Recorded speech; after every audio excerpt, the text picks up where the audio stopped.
आज के भव्य सेशन में आप सभी का एक बार फिर से स्वागत है। काफ़ी टाइम हो गया ये वीडियो बनाने में मुझे एक्चुअली टाइम ही नहीं मिल पा रहा था इधर से, इसी वजह से थोड़ा विलम्ब हुआ। तो फाइनली मैं फिर से लगातार सोच रहा हूँ कि 2-4 दिन में भव्या का जो भी एम आशा ऐप का था और कुछ हमारे टेलीग्राम चैनल पे आईपीडी के बारे में बोल रहे थे, तो वो सारा मैं वीडियो इस वीक में भव्या से रिलेटेड मैं बना के आपके साथ शेयर करूँगा। तो यदि आप नए हैं चैनल पे तो जल्दी से सब्सक्राइब कर लीजिए और वीडियो पसंद आए तो लाइक शेयर और कमेंट करना नहीं भूलिएगा। तो चलिए स्टार्ट करते हैं आज का भव्या सेशन। तो हम लोग प्रसव परिणाम लास्ट वीडियो में देख चुके थे।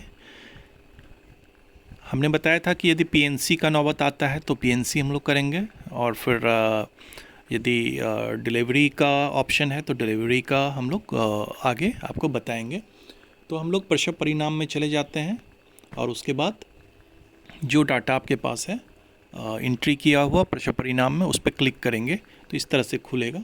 यहाँ देखिए कि प्रसव के दौरान गर्भावस्था के सप्ताहों की संख्या 35 दिखा रहा है, मतलब 37 वीक से पहले का ये डिलीवरी है। तो इसी वजह से यहाँ पे रेड में आ रहा है कि यह प्रसव समय से पहले है, प्री टर्म है यहाँ पे। तो यहाँ पे आपको देख लीजिएगा इसको, जो आपका ईडीडी है उसके अनुसार। बहुत लोगों का यदि ईडीडी में आपका 37 वीक के बाद आ रहा है तो 37 वीक के बाद डिलीवरी का ऑप्शन आएगा, और यहाँ पे चूँकि 35 वीक का ही है तो यहाँ पे चूँकि प्रसव की तिथि यहाँ पे 8/8/2024 ही थी, तो यहाँ पे हम लोग ठीक है पे क्लिक कर देंगे। इसको हम लोग चेंज नहीं कर सकते हैं, ये आपका एलएमपी और ईडीडी के अनुसार जनरेट हुआ था। यहाँ पे प्रसव का समय आपको मालूम है तो दे दीजिए। डिलीवरी का स्थान कर है संस्थागत हुआ है, 3 ऑप्शन है, गैर संस्थागत मतलब प्राइवेट हो गया, अन्य हो गया, होम डिलीवरी। तो संस्थागत यदि हुआ है तो ठीक पे हम लोग क्लिक करेंगे। प्रसव संस्थागत का स्थान सार्वजनिक में हुआ है, यानी कि संस्थागत में यहाँ पे 2 जगह का ऑप्शन दिया है कि यदि संस्थागत करते हैं तो इसी में आ रहा है कि संस्थागत जो है वो प्राइवेट में भी होता है तो वो भी संस्थागत प्रसव कहलाएगा, और सार्वजनिक मतलब हो गया कि यदि गवर्नमेंट हॉस्पिटल सरकारी हॉस्पिटल में होता है तो भी वो संस्थागत प्रसव आएगा। ठीक है, इस पर क्लिक कर देंगे। प्रसव का संस्थागत स्थान यहाँ पे हम लोग CAC जो भी ऑप्शन है वो आप देख लीजिएगा, उसको क्लिक करके सेलेक्ट कर लीजिएगा। प्रसव किसने कराई? ANM ने। फिर देख लीजिएगा डॉक्टर का है तो डॉक्टर। प्रसव का प्रकार सिजेरियन हुआ है, असिस्टेड हुआ है, सामान्य हुआ है। यदि सिजेरियन हुआ है तो सिजेरियन पे क्लिक करेंगे, सामान्य हुआ है तो नॉर्मल डिलीवरी है तो नॉर्मल पे क्लिक करेंगे। प्रसव के दौरान यदि कोई जटिलता है तो ठीक है, नहीं तो फिर नहीं पे क्लिक करके आगे बढ़ेंगे। डिस्चार्ज की तिथि आप डाल सकते हैं आपके पास यदि है तो। प्रसव का परिणाम यहाँ पे कह रहा है कि प्रसव का परिणाम जो है वो आपका 1 है, मतलब इसमें हम लोग चेंज नहीं करेंगे, क्योंकि वहाँ पे हम लोग लाइव बर्थ में जब प्रसव परिणाम में एंट्री किए थे तो 1 दिखाए थे हम लोग। वही डाटा को लेके हम लोग आगे बढ़ रहे हैं। परिवार नियोजन की परामर्श दी गई है, यदि यहाँ करेंगे तो आपके पास और ऑप्शन खुलेगा।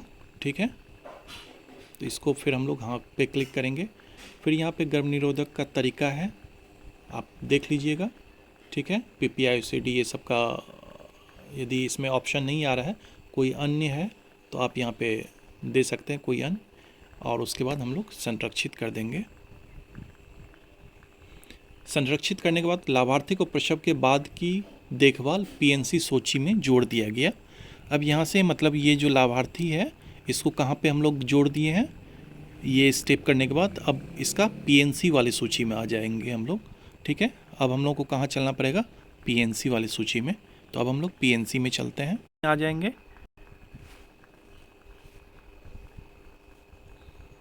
PNC में आने के बाद हम लोग फिर जो भी मेरा डाटा था उस पर क्लिक कर देंगे। अब यहाँ पे आपका उसका जो गृह भ्रमण का है वो आपका जाएगा, ये सब देख लीजिएगा आपका। डेट, गृहभ्रमण का दिन, गृहभ्रमण की तिथि, ये सबको अपने रजिस्टर के अनुसार भर लीजिएगा। माता की स्थिति देख लीजिएगा, क्या माता संरक्षण एमसीपी कार्ड की उपलब्धता, हाँ। क्या एमसीपी कार्ड भर दिया गया है, हाँ। क्या प्रसव के बाद कोई समस्या है, देख लीजिएगा इस सबको एक एक करके।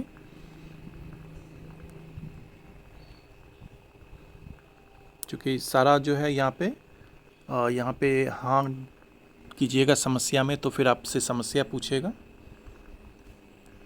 एक एक करके सारे इंडिकेटर को पढ़ लीजिएगा, इसमें कुछ है नहीं।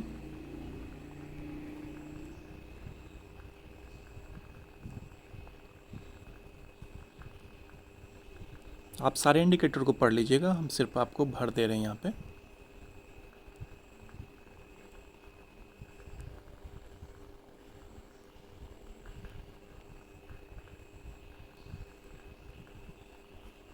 जब सारे इंडिकेटर को आप फिल कर लीजिएगा,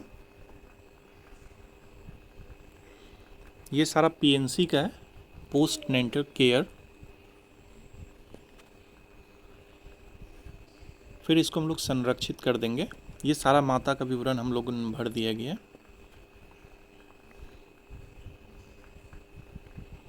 यहाँ रेफर पे यदि किया गया है तो हाँ कीजिए, नहीं तो नहीं करेंगे हम लोग। ठीक है, एक बार सारे इंडिकेटर को पढ़ लीजिएगा, सारा आसान है। ये पीएनसी में हम लोग जो भी करते हैं, ठीक है, डिलीवरी के बाद जो हम लोग पीएनसी करते हैं तो उसमें ये आएगा। फिर संरक्षित करने पे क्लिक करेंगे तो इसका पीएनसी का जो है वो हो जाएगा। ठीक है, तो ये पीएनसी आप देख लीजिएगा, और जितना भी पीएनसी में उसमें है ऑप्शन वो आप कर लीजिए। अब जैसे ही मेरा पीएनसी का पूरा होगा तो वो डाटा आपका जो है पीएनसी वाले प्रसव उपरांत जांच में आपको दिखने लगेगा। इसके लिए आप आज का कार्यक्रम में आइए और फिर यहाँ पे पूर्ण दौरे में क्लिक कीजिएगा, तो वो आपका प्रसव उपरांत जो यहाँ पे दिख रहे हैं 1 दिख रहा है यहाँ पे, तो ये डाटा आपका यहाँ पे आ गया है। तो ये स्टेप है आपका पीएनसी का। तो एक बार जल्दी से पीएनसी वाला करके देखिए। जस्ट इसके बाद हम जो अगला वीडियो अपलोड करेंगे वो होगा शिशु देखभाल का, और उसमें हम लोग देखेंगे कि शिशु से संबंधित जो भी इंडिकेटर होगा उसको फिल करेंगे। तो तब तक के लिए आप एक बार रिवाइज सारा चीज़ कर लीजिए, और फिर हम अगला वीडियो जल्द ही अपडेट करेंगे। तब तक के लिए धन्यवाद।